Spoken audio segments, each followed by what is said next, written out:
नमस्कार, आप देख रहे हैं ABC 24। मैं हूं आपके साथ राहुल सौमित्र। हरियाणा राज्यसभा चुनाव में कांग्रेस का पेच एक विधायक के समर्थन पर फंस गया है। नाराज विधायक कुलदीप बिश्नोई की स्थिति राहुल गांधी, प्रियंका गांधी से मुलाकात के बाद क्लियर होगी। इस तरह से चुनाव के 2 दिन पहले भी कांग्रेस में संशय की स्थिति बनी हुई। ध्यान दीजिएगा, 31 वोट तो चाहिए ही चाहिए अगर राज्यसभा पहुंचाना है कांग्रेस को अपने प्रत्याशी को। तो इधर चर्चा है कि चुनाव के लिए हरियाणा विधायकों के साथ सीएम भूपेश बघेल भी हरियाणा जा सकते हैं। कृषि मंत्री रविंद्र चौबे ने कहा कि हरियाणा राज्यसभा चुनाव का सारा पेच खुल चुका है। हरियाणा की सीट कांग्रेस पार्टी जीतेगी। जीत के लिए 31 वोट की आवश्यकता है, लेकिन 34 का आंकड़ा पार करने की संभावना है। ऐसी चर्चा भी है कि गुरुवार शाम या वोटिंग के दिन 10 जून को सुबह हरियाणा के कांग्रेस विधायक लौटेंगे। क्रॉस वोटिंग के डर से हरियाणा के विधायकों को 2 जून को रायपुर लाया गया था और IBC 24 ने सबसे पहले वो तस्वीरें दिखाई थी। आपको ध्यान भी होगा, ये सभी नया रायपुर के गोल्फ कोर्स रिसोर्ट में ठहरे हुए थे। ये भी IBC ने बताया होगा, आपको ध्यान होगा, जहां उन्हें किसी से मिलने की अनुमति नहीं है। हरियाणा की सीट कांग्रेस पार्टी जीतेगी।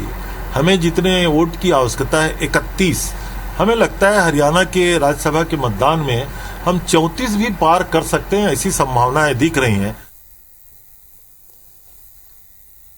मुख्यमंत्री भूपेश बघेल ने दुर्ग में बयान दिया है। बीजेपी प्रवक्ता नुपुर शर्मा के बयान पर उन्होंने अपना बयान रखा है। भारत में सभी धर्मों का सम्मान है। सीएम भूपेश बघेल ने कहा है, नफरत फैलाने वालों की कोई जगह नहीं है। कुवैत जैसे छोटे देश भारत को धमकाएं, ये ठीक नहीं है। कुवैत जैसे छोटे देश अगर भारत को धमकाते हैं तो ये ठीक नहीं। भूपेश बघेल ने ये बात कही है। भारत के राजदूत को कुवैत धमकाए, ये ठीक नहीं है। भारत सरकार को इस पर संज्ञान लेना चाहिए। ये भूपेश बघेल ने भारत सरकार से कहा है कि कुवैत जैसे अगर छोटे देश भी हमें धमकाएंगे, ये ठीक नहीं है, आप संज्ञान लीजिए। कुवैत जैसे छोटा सा देश यदि हमारे राजदूत को बुला के धमकाए तो ये तो हमारे लिए ठीक नहीं है। भारत सरकार को इस मामले में स्टैंड लेना चाहिए। तो मैं शुरू से कहता हूँ, मैं अपने धर्म को मानूं और उसमें गौरवान्वित महसूस करूँ, लेकिन दूसरे के धर्म को अपमानित करने का या दूसरे धर्मावलंबी उसको हे दृष्टि देखना, ये ठीक नहीं। दूसरे धर्म का भी उतना ही सम्मान हमको करना चाहिए। बात तो सही है। इधर केंद्र सरकार ने किसानों के हित में बड़ा फैसला लिया। आज केंद्रीय मंत्रिमंडल की बैठक हुई। 17 खरीफ फसलों के लिए MSP में बढ़ोतरी को मंजूरी दी गई। मोदी सरकार और इधर भूपेश बघेल की सरकार लगातार किसानों के हित में काम कर रहे हैं। धान की सामान्य और ग्रेड A में 100 रुपए का इजाफा किया गया है। MSP बढ़ाने पर बीजेपी ने केंद्र सरकार को किसान हितैषी बताया। बीजेपी ने कहा कि केंद्र की सरकार MSP के तहत धान और दलहन के दामों में लगातार वृद्धि कर रही है। दूसरी तरफ कृषि मंत्री रविंद्र चौबे ने कहा कि छत्तीसगढ़ के लिए हमारी बहुत योजनाएं हैं। हम किसानों को चुनाव के साल में 2800 रुपए धान की कीमत देंगे। तो धान में यदि 100 रुपये बढ़ा है तो समझ लो अगले साल किसानों को, छत्तीसगढ़ के किसानों को 2640 रुपये मिलेगा। 2640 और 2660 रुपया मैं पहले ही बोला था। अगले साल कहीं 150 हो गया तो चुनाव साल में फिर हमारा 2800 तक जाएगा। धान के MSP और बढ़ाना चाहिए था, क्योंकि जिस प्रकार से महंगाई बढ़ी है तो उसके हिसाब से MSP और बढ़ाना चाहिए। हम किसानों को चुनाव के साल में लगभग 2800 रुपया प्रति क्विंटल धान की कीमत देंगे। गोबर की कीमत भी हम बढ़ाने वाले हैं और राजीव गांधी भूमिहीन ग्रामीण खेतिहर मजदूर न्याय योजना जो हमारा है उसका भी इजाफा करेंगे। जिस प्रकार से मोदी जी बड़ी सोच के साथ में किसानों को लाभ दे रहे हैं और उसी प्रकार से राज्य सरकार भी कटौती किए बिना MSP को जोड़ करके राशि का भुगतान किसानों को करेंगे तो किसानों को फायदा होगा। अब देखते हैं कि आने वाले समय में भूपेश सरकार क्या करती है। छत्तीसगढ़ कांग्रेस इन दिनों जिला स्तरीय नव संकल्प शिविर और अगस्त में पूरे प्रदेश में होने वाली पदयात्रा की तैयारी में लगी हुई है। हर विधानसभा में होने वाली पदयात्रा के लिए जल्द ही प्रभारियों की नियुक्ति की जाने वाली है। सूत्रों से ये पता चला है कि इसमें ज्यादातर 50 वर्ष से कम उम्र के पदाधिकारियों को जिम्मेदारी दी जाएगी। मुख्यमंत्री भूपेश बघेल, गृह मंत्री ताम्रध्वज साहू और गुरु रुद्र कुमार दुर्ग ग्रामीण में विधायक अरुण वोरा, दुर्ग शहर में मोहन मरकाम, कोंडागांव में डॉक्टर शिव कुमार डहरिया और सत्यनारायण शर्मा, रायपुर ग्रामीण में विकास उपाध्याय, रायपुर शहर में मंत्री जयसिंह अग्रवाल, कोरबा में विधानसभा अध्यक्ष चरणदास महंत, जांजगीर में मंत्री मोहम्मद अकबर, काबरधा में मंत्री उमेश पटेल, रायगढ़ में होने वाले नव संकल्प शिविर में शामिल होंगे। जितने नाम आपको बताए गए और आपने सुने वो नव संकल्प शिविर में शामिल होना है। जिला स्तरीय नौ संकल्प शिविर 11 जून से 14 जून तक होना है। कांग्रेस के सभी सांसद, मंत्री और संसदीय सचिव, विधायक और जनप्रतिनिधियों को शिविर में उपस्थित रहने के लिए कह दिया गया कि आपको उपस्थित रहना है। इस तरह 9 अगस्त से 14 अगस्त तक हर विधानसभा में होने वाली पदयात्रा की तैयारी की जा रही है। इसके तहत राजधानी में केंद्र सरकार के खिलाफ बड़े प्रदर्शन की भी तैयारी हो रही है।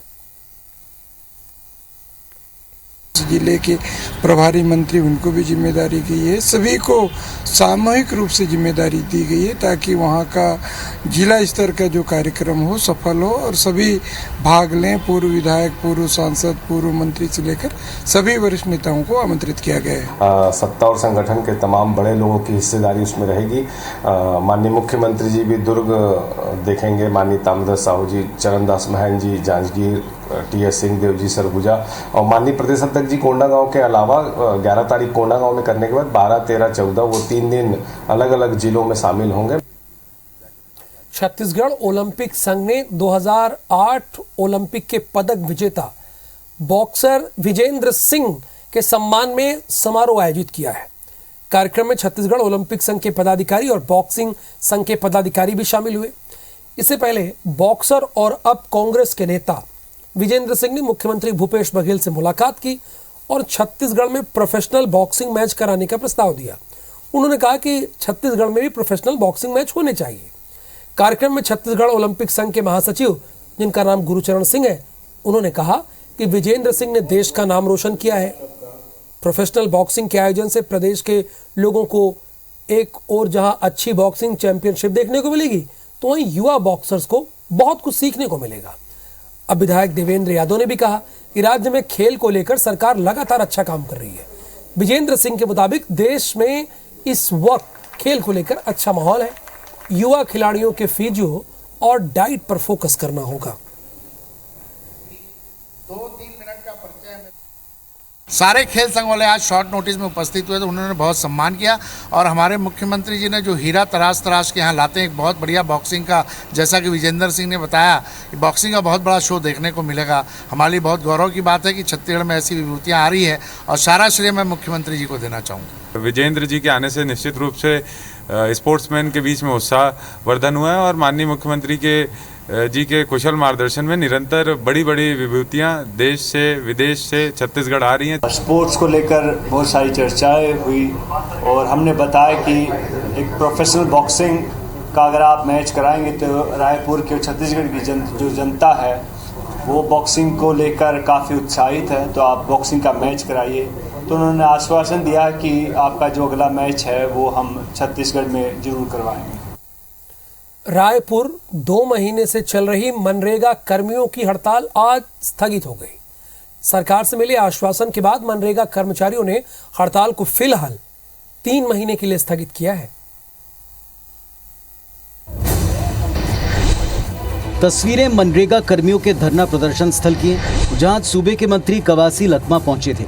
धरना स्थल पर मनरेगा कर्मियों ने पूरी गर्मजोशी के साथ कवासी लखमा का स्वागत किया। लखमा की इस पहल का नतीजा ये रहा कि मनरेगा कर्मियों ने करीब 61 दिनों से चल रहे आंदोलन को 3 महीने के लिए स्थगित कर दिया। मंत्री कवासी लखमा ने मनरेगा के बर्खास्त कर्मचारियों की बहाली का वायदा किया है। मैं कल परसों से इनके पदाधिकारी लोग से संपर्क किया। मैं बोला आप लोग के बीच में आऊंगा। हमारा मुख्यमंत्री गंभीर है, साथ ही मंत्री कवासी लखमा ने ये स्पष्ट कर दिया कि वो मनरेगा कर्मियों को नियमित करने का कोई आश्वासन नहीं दे रहे हैं, लेकिन इस मुद्दे की समीक्षा जरूर होगी। ईद के बाद हम लोग का जैसा समीक्षा होगा, हमारा जो अधिकारी लोग कमेटी बनाया है वो पूरा होने के बाद जरूर होगा। तो 2 महीने से चल रहा आंदोलन अब स्थगित हो गया। अब ग्रामीण इलाकों में आंदोलन की वजह से रुके हुए विकास कार्यों को रफ्तार मिलेगी, जो आम लोगों के लिए राहत की बात है। सरगुजा संभाग में जनजाति वर्ग के लोगों ने डीलिस्टिंग की मांग को लेकर रैली निकाली है। समाज के लोगों ने साफ कहा है कि पूरे देश में डीलिस्टिंग को लेकर अभियान चलाया जाएगा। जनजाति समाज का आरोप है कि धर्मांतरण के बाद भी विशेष वर्ग के लोगों को जनजाति वर्ग के आरक्षण का लाभ मिल रहा है और जनजाति वर्ग के मूल लोगों को लाभ नहीं मिल रहा है। इसलिए धर्मांतरण करने वालों को आरक्षण नहीं मिलना चाहिए। डीलिस्टिंग के जरिए धर्मांतरित लोगों को अलग किया जाए। जनजाति सुरक्षा मंच ने इस बात का अध्ययन करके ये निर्णय किया है कि जो धर्मांतरित वर्ग है वो मुस्लिम वर्ग में हो या ईसाई वर्ग में, उनको तत्काल इस लिस्ट से डीलिस्ट कर दिया जाए, उनको लिस्ट से बाहर कर दिया जाए। रायपुर के खरोरा में छत्तीसगढ़ राज्य पावर ट्रांसमिशन कॉरपोरेशन लिमिटेड की मनमानी का एक मामला सामने आया। यहाँ एक किसान की खेत पर बिना किसी पूर्व सूचना के हाई टेंशन वायर और टावर का काम चालू कर दिया गया। अब ये मनमानी ही तो है। किसान के विरोध करने पर कंपनी के ठेकेदार ने सरकारी काम में बाधा डालने का मुकदमा दर्ज कराने की धमकी दी है। प्रदेश किसान कांग्रेस के पूर्व अध्यक्ष चंद्रशेखर शुक्ला समेत करीब दर्जन भर पदाधिकारियों ने कलेक्टर के पास पहुंचते हैं, उन्हें ज्ञापन देते हैं और अपनी शिकायत करते हैं। कोई भ्रष्ट अधिकारी है, मैं वही अपनी बात कहना चाह रहा हूँ कि चूंकि सरकार के मुखिया किसान हितैषी हैं और कुछ एक अधिकारी अगर अपने कोई व्यक्तिगत फायदे के लिए ठेकेदार के साथ मिल करके इस तरीके का कृत्य करेंगे तो हम उसका विरोध के लिए हमेशा खड़े रहेंगे। 1 लाख मेरे को चिन्हांकित करके बताओ इस जगह में मेरा पोल लगना है टावर, तो उसके संबंध में कोई जानकारी नहीं दिए। 2 दिन पहले अचानक से भयानक आकर के वो अपना गड्ढा खोद दिए, पोल गड़ाना शुरू कर दिए। आयकर विभाग छत्तीसगढ़ की ओर से आजादी के अमृत महोत्सव के तहत आज रायपुर में साइक्लोथॉन 2022 का आयोजन किया गया। इसके जरिए जागरूकता की सार्थक पहल की गई। आयकर दफ्तर से शुरू होकर साइकिल रैली बूढ़ा तालाब, जय स्तंभ चौक, NIT रविशंकर कॉलेज समेत 15 किलोमीटर में कई स्थानों से गुजरी। आयोजन में विभाग के अधिकारी, कर्मचारी, साइकिलिस्ट एसोसिएशन के सदस्य और आम लोगों ने इसमें हिस्सा लिया। इस मौके पर आयकर दफ्तर को तिरंगा के रंगों से सजाया गया। देशभक्ति के गीतों से माहौल जोश से भरा दिखाया गया। कार्यक्रम में अपने संबोधन के दौरान छत्तीसगढ़ के मुख्य आयकर आयुक्त वीर बिस्सा एक्का ने अपील की कि सभी करदाता वास्तविक मूल्यांकन का सही आय का दर्शाएं और सही समय पर रिटर्न और टैक्स जमा करें। देश को आर्थिक तौर पर मजबूत बनाने में अपना सहयोग दें। साइक्लोथॉन के समापन पर अंतर्राष्ट्रीय हॉकी खिलाड़ी सबा अंजुम और मृणाल चौबे को खेल के क्षेत्रों में सम्मानित किया गया। और इस खबर के साथ ही इस बुलेटिन में फिलहाल के लिए इतना ही। आप बने रहिए IBC 24 के साथ।